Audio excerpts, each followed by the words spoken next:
sini ada pertanyaan.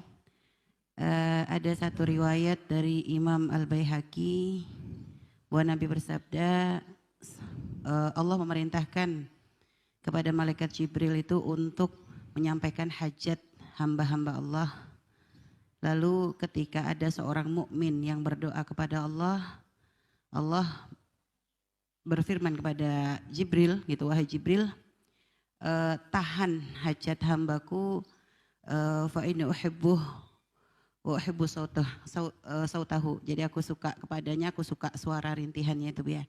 Tapi kalau ada orang kafir yang berdoa, maka Allah perintahkan malaikat Jibril untuk cepat mengabulkan karena Allah membencinya dan tidak senang dengan suaranya. Pertanyaannya Bu ya, ketika kita berdoa kepada Allah, lalu kok Allah tuh cepat mengabulkan doa kita? Apakah boleh kita langsung, ya Allah, ini jangan-jangan Allah ngabulin, ini Allah nggak suka suara rintihan kita gitu. Nah kalau kita berpikir seperti itu, apakah itu adalah bentuk kita prasangka buruk kepada Allah Bu ya? Pertama, insohal hadis. Kalau seandainya hadis itu benar, perlu dicek seperti apa. Akan tapi makna hadis itu sering kita dengar dari para ulama. Jadi seorang hamba kalau mengadu kepada Allah, Allah senang. Terlepas dari sah tidak, jangan sampai kita terlanjur mengomentari, tak taunya hadisnya hadis yang tidak benar. Terlepas dari hadis, seandainya hadis itu benar, maka maknanya ini yang akan kami sebutkan. Seandainya hadis itu tidak benar, maknanya benar. Bahwa rintihan seorang hamba itu menunjukkan bahasanya dia punya hajat kepada Allah. Dan rintihan termasuk bentuk ilhah tadi yang kita sebutkan dalam pembahasan saat ini. Mengadu kepada Allah dengan serius, ya Allah. Nah, adapun riwayat sama Jibril suruh nunda, wallahualam kita harus cek kembali masalah itu karena nggak gampang. Kita harus waspada. Jangan-jangan itu riwayat yang dia tahu seperti apa.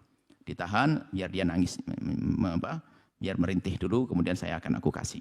Nah, sehingga karena hadis ini ada pertanyaan. Kemudian kalau ada orang memohon kepada Allah dikabul, apakah itu tanda Allah tidak senang dengan rintihan kita? Inilah hamba. Manusia itu ada dua model. Dan dua model ini dekat kepada Allah. Model yang pertama adalah model orang yang diuji oleh Allah dengan musibah. Diuji oleh Allah dengan musibah. Tapi dia adalah mau ngadu kepada Allah itu malu. Ini pangkat tinggi, biarpun ulama syariah mengatakan nggak boleh seperti itu. Kan Allah sudah tahu. Karena Allah sudah tahu kenapa saya harus minta. Saya merasa malu minta kepada Allah. Allah sudah tahu. Ini ada makom yang semacam ini. Jadi nggak sempat dia merengek kepada Allah karena yakin Allah sudah tahu keadaanku. Bahkan dia meyakini bahasanya, aku dijadikan Allah dengan sakit ini karena Allah ingin mengangkat derajatku. Sehingga karena keyakinan yang besar tentang begitu tingginya derajat yang akan dapat di akhirat, dia sampai minta untuk sembuh itu nggak bisa. Cuman kita nggak boleh minta kayak begitu. Ini makom nggak bisa orang pura-pura nyampe ke situ. Sehingga dikatakan pada zaman tabi'in ada seorang itu ternyata dengan penyakit lepra, korengan semuanya, mulutnya bergerak-gerak. Lalu ada sahabat yang mencoba dengar apa yang diomongkan orang itu. Alhamdulillah, kok bisa? Lalu berkata, bagaimana kau bisa mengucapkan alhamdulillah? Semua lahirmu itu cacat semuanya, sakit semuanya. Dia berkata, semua badanku sakit, tapi alhamdulillah lisanku masih bisa berzikir. Orang mau macam-macam itu makom tinggi. Biarpun di makom begini, tapi ahli syariah mengatakan, meminta itu kan juga termasuk merendah kepada Allah. Jadi, suatu ketika ada orang ngadu, ya Syekh saya tidak berani minta, saya dikasih ijazah agar dilapangkan rezekinya, agar ini. Begitu tawaduknya dengan Allah, saya meminta kepada Allah itu takut saya tidak terima dengan apa yang Allah berlakukan kepadaku. Ini kan makom tasawuf. Tapi orang nggak usah boleh pura-pura begini. Itu adalah makom, nggak boleh semua orang niru begini.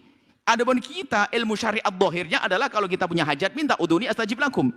Tapi nggak usah pura-pura. Aduh saya minta pada Allah malu. Padahal setiap hari ngerengek sama orang malahan. Ini tasawuf palsu itu. Itu adalah orang makom-makom sufi yang sudah sampai derajat begitu, memang dia tenggelam dalam kecintaannya kepada Allah. Nikmat Allah sudah menjadikan dia lupa untuk mengadu.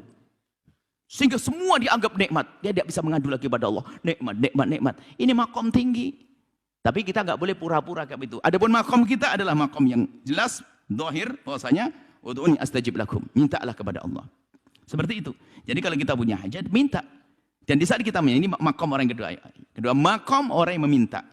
Meminta kepada Allah. Kalau Imam Haddad mengatakan, qad kafani ilmu rabi wa du'ai wa ibtihali syahidun li biftikar. Imam Haddad mengatakan di dalam syairnya itu syair indah sekali. Aku berdoa ini ya hanya untuk menampakkan bahasanya aku ini lemah di hadapan Allah. Allah sudah tahu sebelum aku minta. Kan betul. Allah sudah tahu sebelum aku minta, sudah tahu. Lalu ngapain aku minta? Untuk menunjukkan bahasanya aku lemah. Aku punya hajat kepada Allah. Itu.